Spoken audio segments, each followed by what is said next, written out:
The Taoiseach Micheál Martin, he's been speaking about this today. What did he have to say?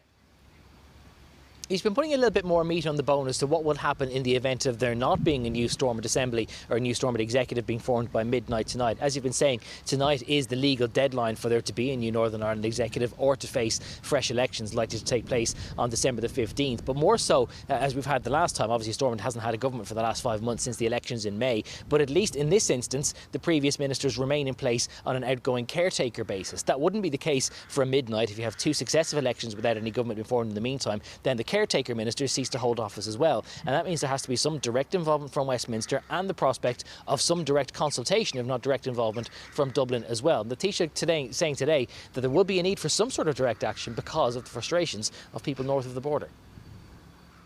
The people of Northern Ireland will grow increasingly intolerant of abstentionism, of a failure to fulfil the democratic mandate by people taking their seats and forming a government.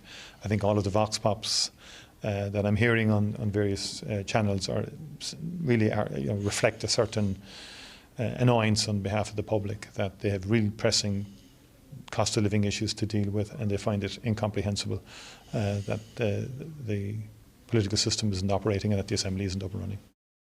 Gavin, separately, a little bit of good news for government parties in a new poll out today.